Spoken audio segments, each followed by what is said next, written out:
Welcome back to Beyond the Battlefield. Tonight, a different war room, not Kurukshetra. A glass-walled control center at 2:13 a.m. Dashboards glow. Alerts blink. The quarter looks fragile. A leader hovers over a single decision. Adjust the model. Just this once. No one will notice. And then the question rises from somewhere honest inside. मुझसे ये गलत करने की प्रेरणा आती कहाँ से है? In the Gita, Arjuna asks, even unwillingly, what is this force that pushes me? Like I'm compelled. In our AI age, dashboards nudge, markets squeeze, group chats escalate, and something inside hijacks the steering. Krishna calls it Prakriti, the default code of our nature.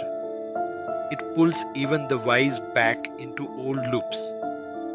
And its two shortest paths to a crash, rag or dvesh, liking and disliking, attraction and aversion. That just this once becomes every time, unless we learn to see the code and rewrite it. This episode is a field guide for leaders standing at that 2:13 a.m. screen. We'll move from Shraddha to Asuya, from faith to resistance, through Prakriti, Rag Dvesh, and the courage of Swadharma, because Shreyan Swadharmo Viguna. Better your own path, imperfect, than someone else's. Perfect. If you've ever whispered, "Why did I do that?" again, this is your map. Not to suppress your nature, but to master it. To turn pressure into presence, and presence into right action. Stay with us. This is episode 39, The Hidden Programmer, Nature, Desire, and the Leader's Code. Let's step beyond the battlefield outside and enter the one within. Let's begin where Krishna speaks to those who listen. Not just to his words, but to the spirit behind them. He says, ये मे मतमिदं नित्यमनुतिष्ठन्ति मानवा श्रद्धावन्तो न सूयन्तो मुच्यन्ते तेऽपि कर्मभिः. Those who live by my vision, with faith and without envy, are released from the bondage of action. he calls it matam, my opinion. Not law, not commandment, not even principle. That's unusual, isn't it? Yes, very. Here, the Lord of the universe shows the humility of a teacher. He offers the eternal Siddhant, the cosmic principle, but names it Matam, his opinion. Because truth doesn't shout, it invites. That's powerful. Every philosopher names their view a principle, but Krishna calls even the universal truth his opinion. Almost as if saying, don't believe me, see for yourself. Yes, this single word, Matam, becomes a lesson in leadership humility. Even when you know, you don't impose.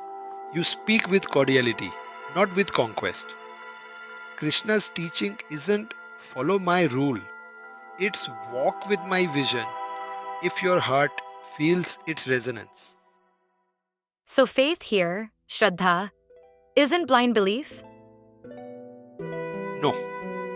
Shraddha means a living trust, the openness to see as Krishna sees. And Ansuya, without envy, means no inner resistance to being guided.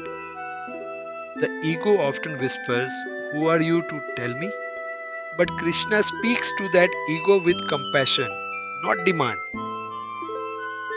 It's as if he's saying, let me offer you my view. And if your inner light agrees, live it. Not because I said so, but because you saw the truth in it. Yes, those who follow with that kind of understanding, not imitation, are freed even while acting. Their work stops creating bondage because their seeing and doing are in harmony. This verse isn't about obedience, it's about alignment. That's such a reversal of how we see leadership today. We often think authority is about certainty, but Krishna shows that real authority is humble clarity. A leader's greatness lies not in declaring, I know the truth, but in saying, this is how it appears through me. See if it resonates with you. That humility makes even truth approachable. And that's why he says, those who follow with Shraddha and without Asuya are liberated even through action. Because surrender isn't submission, it's synchronization. So verse 31 reminds us, even the Supreme speaks gently. Even certainty bows before love. And even a leader's deepest knowing can be offered as a humble opinion. But now, he speaks about those who hear it and still turn away. ये त्वेतव्य सुयन्तो नानुतिष्ठन्ति मे मतम सर्व ज्ञान विमूढ़ान् स्तान् विद्धि नष्टान् चेतसः.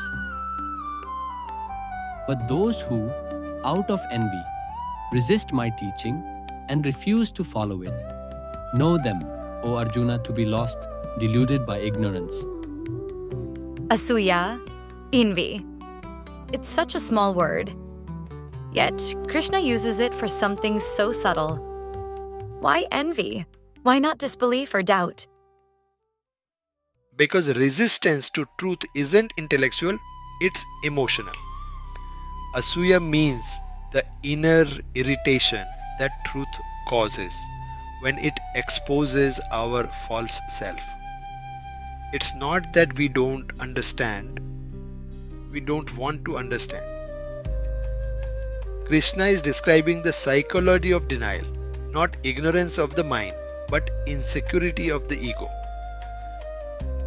So the ones he calls lost, they aren't punished by anyone, they're just closed. The flame of truth can't light a lamp whose glass is painted black from inside. Asuya is that paint. Subtle envy, subtle rebellion, subtle pride. It whispers, why should I listen to anyone, even to Krishna? That's so modern. We call it defensiveness, right? When a mentor gives feedback, a leader shares perspective, and we instantly justify ourselves. Yes, today's Asuya hides in polished language. I have my own view. That's your interpretation. It doesn't apply to me. The same ego that resists Krishna's words in Kurukshetra now wears suits and speaks in boardrooms. And Krishna's tone isn't angry. It's compassionate. Vitti nashtan achitsa. Know them to be lost, without awareness. Yes, he doesn't curse them. He diagnoses them. He's saying they aren't bad, they're asleep. Their consciousness is temporarily unplugged from reality. When envy replaces reverence, learning stops, and so does evolution. Because knowledge isn't what we take from truth. It's what truth can enter when we become empty. That's beautiful. So the wise follow with Shraddha and humility. And the ignorant, blinded by envy, close the door themselves. Krishna is defining two kinds of listeners. Those who surrender with openness and those who resist with self-importance. And he's saying your destiny depends on which listener you are. I feel this verse touches leadership too. In today's teams, the difference between growth and collapse often lies in this: whether we can receive guidance without taking it as an insult. Yes. When leaders stop learning, organizations stop evolving.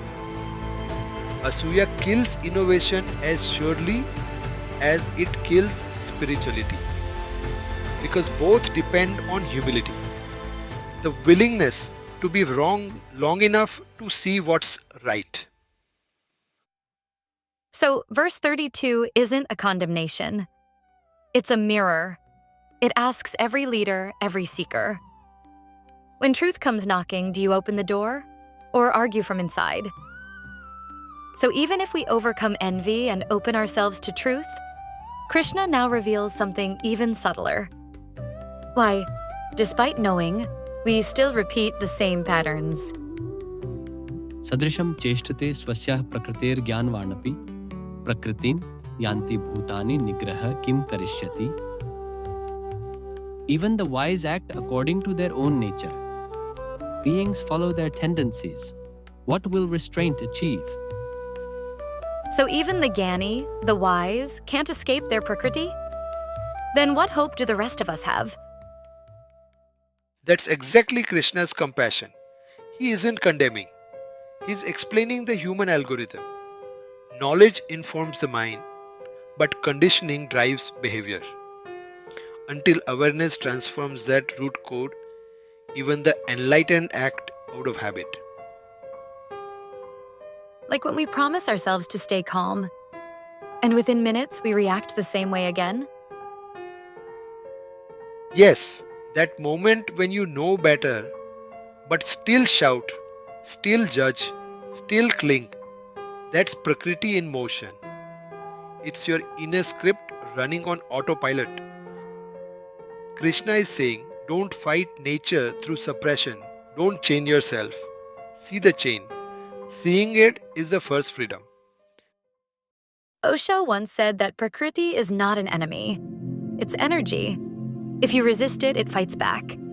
If you understand it, it starts transforming itself.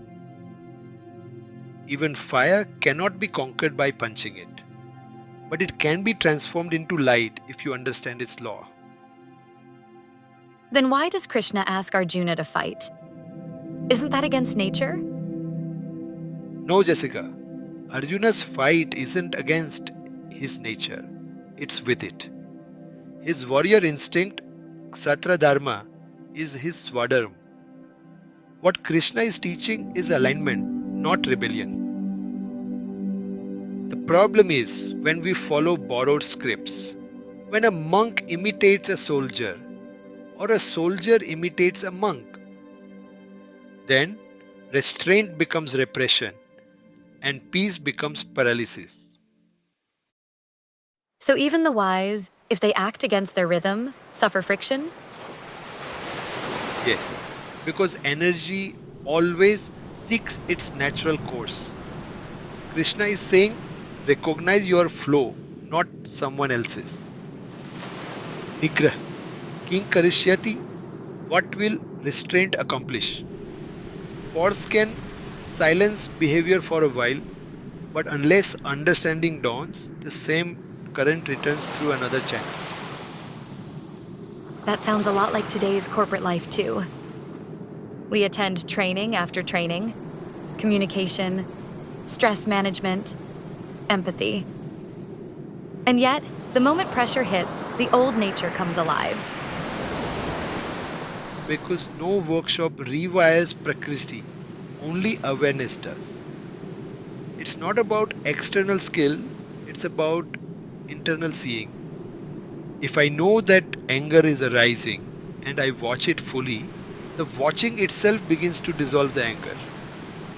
But if I suppress it in the name of restraint, it waits and returns, disguised as burnout. So the question isn't, how do I control myself? It's, how deeply can I understand what controls me? This is the heart of yoga, not domination, but integration. When Prakriti becomes visible to consciousness, it starts serving rather than enslaving. Then work flows effortlessly. Leadership becomes Leela, not labor. So verse 33 teaches us, wisdom without awareness is information. Awareness without conflict becomes transformation. Yes, Krishna is reminding us, don't suppress your nature. See through it till it loses its grip. When the seer and the seen become one, Prakriti itself becomes prayer. In the last verse, Krishna said, even the wise act according to their Prakriti. Our inner code. But what keeps that code running? What are its invisible lines of force? He answers with a verse that feels almost scientific in its precision. Indriyasya indriyasyarthe ragdvesho vyavasthito tayorna vashamag chetto yasya paripanthino. Attraction and aversion dwell in every sense toward its objects. Do not fall under their control, for they are the enemies on your path. Rag and dvesh.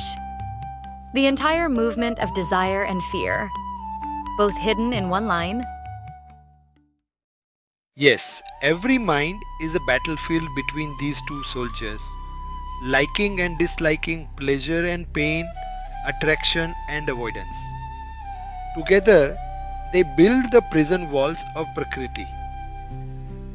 So even when we think we're free, we're actually just choosing between two magnets? Exactly. We don't choose. We are chosen by what attracts or repels us. Our senses chase pleasure and flee pain, and in that chase, freedom disappears. It reminds me of something you once said, that desire and fear are twins wearing opposite masks. Yes, desire says, I want this. Fear says, I don't want that. But both keep the mind spinning around the same object. Both are forms of attachment. So Krishna's warning, don't fall under their control, doesn't mean kill them, right? No, not suppression, observation. You can't silence rag and dvesh by force. They are part of the natural mechanism. But you can see them arise without being dragged by them. When you watch, they lose authority. That's like being at the center of a pendulum, watching it swing but not swinging with it. Beautiful image. That center is smut, equanimity. The middle path where neither attraction nor aversion dictates choice. Only clarity does. How does this apply to leadership, though? Because in the workplace, attraction and aversion seem unavoidable. We like certain people. We avoid others. We love some projects, dread some meetings. True.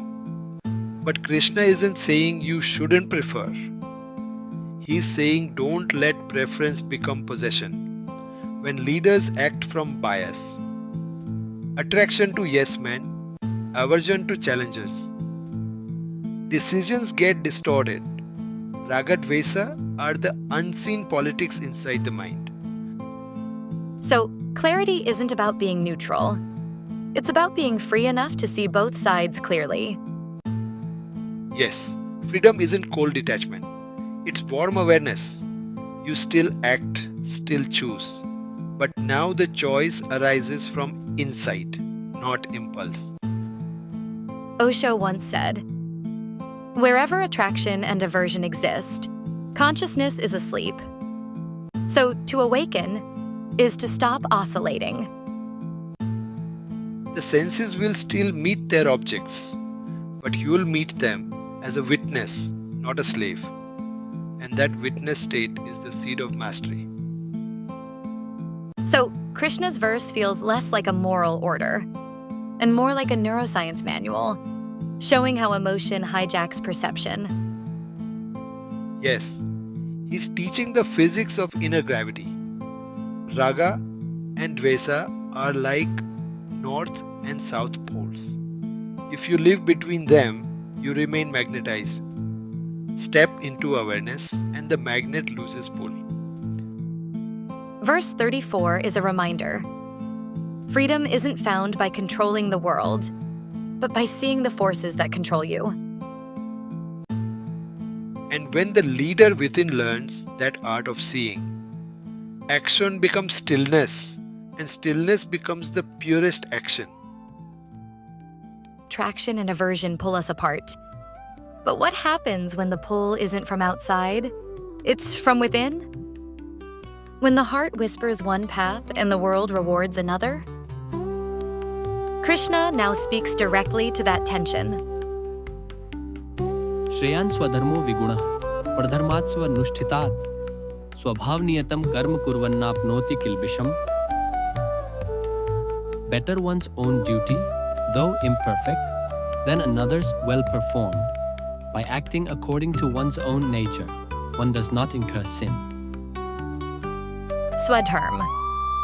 We often hear it as religion or social duty. But that can't be what Krishna means. Can it? No. Krishna isn't talking about religion as ritual. He's revealing the design of your soul. Swadharma means the way your energy wants to move. It's not what society assigns you. It's what existence expresses through you. To live and die in Swadharma is not to be loyal to a system. It's to be loyal to your own truth pattern.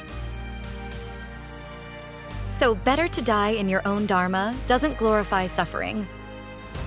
It means better to live, and even die, in authenticity, than to survive in imitation. Exactly. A life borrowed is a slow death. A death in truth is a life eternal. Look around, Jessica. The world trains us to perform other people's dharmas, to fit the template, the trend, the best practice. But Krishna says, your path may look flawed, messy, unrewarding, yet if it is yours, it is pure. That's almost dangerously freeing. If everyone just follows their own nature, won't it create chaos? Only egoic imitation creates chaos. Authenticity creates harmony. When each being flows from its swabha, inner nature, the whole cosmos balances itself. It's the symphony of truths, not the discipline of masks. So dying in Swadharma isn't failure, it's freedom. Yes, because living in another's path is to die every day, bit by bit. And living in your own truth is to die only once, beautifully, completely, with integrity. That's so profound and so relevant today. In the corporate world, people copy strategies, cultures, even values just to belong. Yes, when a leader lives another's playbook, their organization becomes an echo. But when they act from their own swadharma, their inner truth, their why, every decision becomes an act of creation. Innovation is born from authenticity, not from imitation. So even if my way is viguna, imperfect, Krishna says it's still greater than a borrowed perfection. Yes. Imperfection in truth is holier than perfection in pretense. Because truth is alive, perfection is a statue. And he adds, swabhavniyatam karma kurvan. The work arising from one's own nature does not bind. Yes, that's the secret alchemy. When you act from your swabhav, action becomes a yoga, not a bondage. Then even your work becomes worship because it's the universe moving through you. So to live and die in Swadharma is not religion. It's alignment with the truth of being. Yes, it's not about belonging to a faith. It's about belonging to your own essence. When you live from that essence, death isn't an end. It's a completion. Verse 35 is a mirror for every seeker and every leader. Don't borrow truth. Embody it. Don't imitate the light. Ignite your own. Because to live and die in Swadharma is to finally live as you were meant to be. After all that Krishna has revealed about faith, resistance, nature, and the call to live your own dharma, Arjuna still looks troubled. He's been listening, but something inside him isn't letting go. And then, almost like a whisper breaking the weight of silence, He asked the question that every human being in every age has asked. अत्केन प्रेरितोऽयं पापं चरति पुरुषः अनिच्छन्नपि Varshney बलादिव नियोजितः. O Krishna, what is it that impels a person to commit sin, even unwillingly, as though driven by some hidden force? That line feels almost modern. He's asking, why do I do what I don't want to do? It's the same question a leader asks after an angry email, or a child after lying without reason. Yes, it's the moment when knowledge collides with impulse. Arjuna has heard about Prakriti, about awareness, about Dharma, but he still sees something deeper, a force that overpowers will. The unconscious has entered the battlefield. So in this one verse, the Gita moves from philosophy to psychology. Here begins what Osho called the discovery of the inner volcano. Arjuna's honesty cracks open the illusion of control. He's saying, even when I know what's right, I still can't help myself. That's not rebellion, that's awakening. And Krishna doesn't answer yet. Does he? No, he waits. Because this question must burn for a while, until the seeker feels its fire in the bones. So next, Krishna will reveal what that force is. Yes, he will name it. Not as evil, but as energy, desire itself. But that comes later. And that's where we pause tonight, at Arjuna's trembling question, the moment before revelation, when wisdom stands face to face with the mystery of why we still fall. Because to understand why we fall is the beginning of rising beyond fall and victory both. Join us in the next episode as Krishna unveils the hidden fire within the force that drives action, desire, and the endless loop of choice. If this episode stirred something in you, like this, subscribe, and share it with one leader who needs it today. For deeper notes and tools, check the BYB Interactive GPT companion link in the description. Have questions or reflections? Email us at beyondthebattlefield@outlook.in. And hey, your reviews help more seekers find the show. Drop a quick rating wherever you're listening. See you next time. Stay steady, stay true,